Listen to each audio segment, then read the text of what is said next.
My friend Ricardo. I know that I'm on the clock, and I have to tell you that I'm incredibly privileged to be here to follow you, Lieutenant Governor Ravitch, to be a partner in being part of the solution, if you will, and to take my few minutes to propose that higher education can be a part of the solution. This is not my usual audience, and in fact, I tried to camouflage this, but Ricardo, I want to move it forward. I actually gave these remarks just a week ago at a meeting of over 400 university presidents. And I have to tell you that my introductory salvo was no more whining. Let us step up to our rightful role as anchor institutions. We are an industry sector that is not going anywhere. We are what CEOs for cities call sticky capital. I often say, imagine if the State University of New York were to move to New Jersey and take its 87,000 employees and the wealth of student graduates, where would that leave the state? And then lastly, in my three-part strategy, how can we be a part of the solution? So I will spare you some opening comments at other states, only to say that just in a glimpse, the president of the University of Arizona said the biggest obstacle to prosperity and progress in Arizona right now is lawmakers who refuse to learn. A little bit of the theme you had there, Dick. Evidence is clear that access to free and affordable higher education, high-quality education from preschools to universities is as necessary as oxygen for economic development in the region. And then, of course, he does, as everyone does, he cites the Silicon Valley and the Research Triangle, etc. Dick already referred to comments about California and that wonderful, extraordinary master plan that is not aging well. To hear Chancellor Zimpher talk about the UC system, the state has stopped building freeways to higher education in California, and it has started building toll roads. I note of interest Governor Jennifer Granholm, who in a rally by students because of recent slashes in what's called there the Michigan Promise, we would call it the TAP funds, she brought up a point that is infrequently discussed. And that, she said, is without massive tax restructuring, things will only get worse. I am asking the legislature to come back to Lansing and work with me on a grand bargain that would restructure taxes in a way that allows us to invest in the priorities of education, both K-12 and higher education. I suppose we ought to take a look, as I know the Rockefeller Institute is, in what other states are doing in this regard. But here's my personal favorite, Carl Hayden. This is a letter to the editor to the Times-Union. It is outrageous that the SUNY Board of Trustees has approved a 2010-11 budget request that continues tuition increases when most of the increase will go into the state's general fund rather than back to SUNY colleges and universities. Of course, this is just speculative, Carl. When private colleges and universities raise tuition, it all goes to support the education they provide to students, not for SUNY students. They are treated as cash cows to be taxed at a criminally high rate on their college tuition. Here's the part I like. The SUNY chancellor and the entire board should resign, not because they have approved a tuition increase, but because they have acquiesced in highway robbery. Interesting observations, and I think cast for you the state of affairs that higher education feels it is facing. Thus, you have to start every conversation with, it's really not productive to whine. We have to be a part of the solution. So, Ricardo, that moves it forward? You're doing it. Okay, so in my attempt to present some solutions that can systemically engage higher education, I thought I'd introduce a little food, because I know you're all hungry after the weekend, and a little humor. Secondly, it keeps me on pace because I've only got time for 5 solutions to university recovery and, quite frankly, economic recovery. And third, if you know anything about Skyline chili, it starts with spaghetti, then it's Skyline chili sauce, then it's cheese, then it's beans, then it's onions. It's a masterful combination and a real delicacy. My five-way solution to economic recovery and university recovery is a layered approach, and that's really why I use this model. So, first thing I wanted to say is really a part of Bob's introduction, and that is I think strategic planning is a way to dig ourselves out of this mess, universities and the state. Not short-term planning, long-term planning. And even though we're engaged in a massive discussion across the state of New York to inform our strategic planning, it's not going to do anything for what we're addressing at this moment or even our 2010-2011 budget, but it will reset the table for 2012 and beyond. And I think the most important part of this point is to say we're doing something at SUNY that's very atypical for universities. Typically, universities talk about enrollment management and attracting more high-performing students. We talk about increasing our own research and research investment. We talk about increasing the excellence of our programs. We rarely send ourselves to the outside structures and talk about how universities can play a critical role in economic recovery.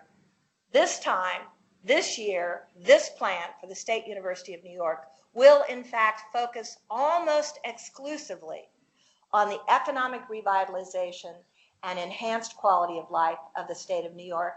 And what we're doing is simply building on our capacity to make a difference in this state. We have expertise across the state in energy and sustainability, in quality healthcare and the life sciences and biomedical innovations, in our relationship with elementary and secondary education and the widely acknowledged leaking educational pipeline, in our contributions to arts and culture, and in our contributions to quality places, because those are the places where we live, and certainly standing in the middle of the Levin Institute in our commitment to globalization. So I was saying to other university presidents, we need to get out of our safety zone. We need to turn our expertise to the quality of life in our states and our role in their economic development. And believe it or not, that's a relatively unique proposition. Watch for us. We'll be making such a statement in April, and we hope it will guide our relationships with the legislature and the governor for a decade to come. That said, the second two-way, I should say, recovery that I think higher education can contribute to is a thing called the Talent Dividend. New York has not played a very strong role in an organization that I now think can be very helpful to us called CEOs for Cities. It is membered by about 40 major cities all over the country and particularly championed by the mayor of Chicago. They have, through the work of really bright economists, come up with an equation, an algorithm on what's called the City Dividend. And it's so simple in its obvious nature. If we could only educate to the baccalaureate level 1% more of the population, we could increase our revenue base as a state and as a nation. If we could get ourselves to reduce our gas consumption, aka walk or bike or do something other than drive a car, 1 mile a day, we could increase our revenue base. And of course, if we could reduce the burden of poverty by just 1%, we could make massive changes. Now, the way this interesting equation works, you give a calculus for annual earned income, and you give everybody $763,100 more a year. You add all that up to 1% of the population that has some higher education, but not enough higher education. And CEOs for Cities did this calculation across 7 cities in the state of New York and calculated that if we could do 1% up in education, 1% down in 1 mile down and 1% down in poverty, we could generate in a year's time $23 billion in personal income for the citizenry of New York. And then, of course, if you imagine, I'm falling apart, you can leave that alone, Bob. If you can imagine the taxable income that would result from $23 billion more of expendable cash, you begin to see a solution. And the interesting part of it is that those dividends are not created equal. The talent dividend is worth $17 billion of the $23 billion New York could generate on an annual basis if we could just educate more people, typically adults, to the baccalaureate level. I had a picture of this in Ohio, which I tried to coin a new phrase there, ROEI, the return on educational investment, only to say to legislators and public officials, it works this way.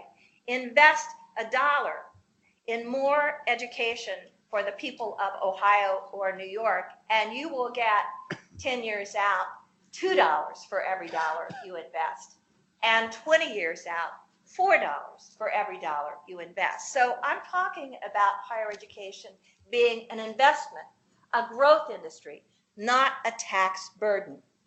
The three-way recovery is something I just refer to as supply chain management. I don't think there's any question that if universities across the state of New York are able to match the industry sector job demands with our production of highly skilled graduates and workers, we can contribute almost immediately to the welfare and the health of our economy.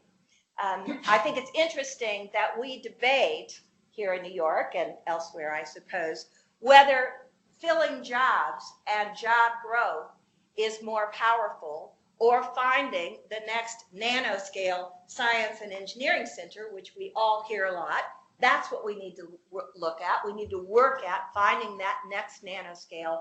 I think we have in supply chain management not an either or, not the tyranny of the or, but the idea that universities can match the production of talented students to the industry demands that currently exist and will exist in the future.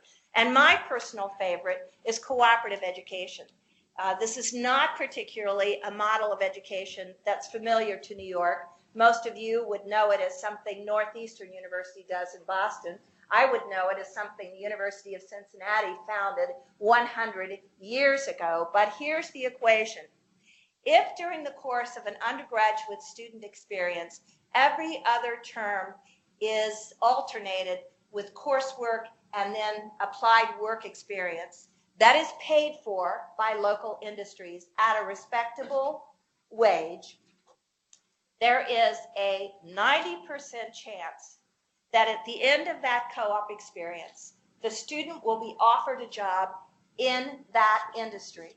There is a 90% chance the student will accept that job, and a 90% chance that that student will stay to live and work in New York. I'm telling you, cooperative education is a curricular intervention that universities and businesses together could implement tomorrow or yesterday, or as Cincinnati did 100 years ago.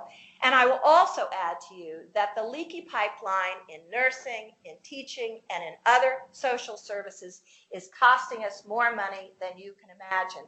In the Chicago public schools, in 1 year's time, replacing teacher dropout, which is half of all the teachers hired within 3 years, cost that district $68 million.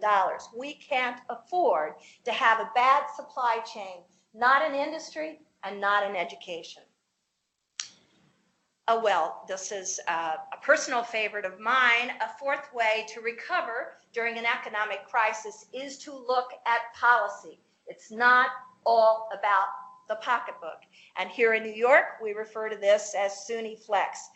As I spoke to my colleagues across the country, we are not the only over-regulated industry in higher education here in New York. We may be one of the top 5, but trust me, in my 5 years at Wisconsin, all they wanted was the provision that they could set tuition and that tuition could be differentiated at market rates. We are asking for that. We are asking for flexibility in the lease of land that we think could be lucrative for us. We are asking to drop onerous regulations that slow down our ability to purchase to acquire services, and at a time when the legislature and public policy members can offer no money to the solution, regulatory relief is an honest and fair way to proceed and to make universities revenue generators in their own right. And finally, five-way recovery to economic vitality, Ricardo, is our own homework here at the Rockefeller Institute. Remember, I was talking to a crowd of 400 university presidents, many of whom have very exceptional think tanks who can be much more helpful in communicating both the issues and the solutions. I think Rockefeller will lead the way, I think largely because of the confidence you have invested in us, Mr. Ravitch. But I also think that we can link our work to other think tanks across the country. We aren't the only state in crisis, and universities have to use their brain power to step up to this problem. That's why I'm so proud of the Rockefeller Institute. But I will go a step further with the next slide. I think you called this big mouths. On our website, you will find direct linkages to YouTube and Facebook and Twitter.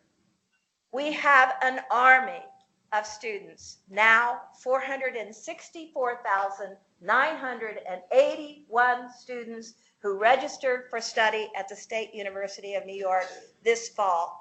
They read this stuff, they talk here, they do this, they can be advocates, they can be noisy. I think our goal is to make sure they are noisy on the right issues. At the moment, they are doing what they do best, which is individual campus protests about things they don't particularly care for in the legislature and in the governor's office, but they can be directed toward a message that we collectively resolve is important to deliver. And finally, I would add to communication, I hope I can find this quote, I'm dead without it. I would add to the equation that we're engaged in some pretty massive communications planning at SUNY, dusting off our brand and making more viable and equitable or building equity in our brand. So we've been looking at risk assessment in our communications model, and I happened on to a Harvard Business Review article on risk assessment relative to how we communicate our story. Therein, I ran into Bill Russell. I know he was a basketball player. I just don't know who he played for, but I also know that he was a great rebounder, and that the debate was around whether rebounding was a defensive strategy or an offensive strategy. Bill Russell claimed that the start of an offense is constantly turning a defensive move into an offensive opportunity. That, folks, is the State University of New York and its commitment to this great state. Thank you.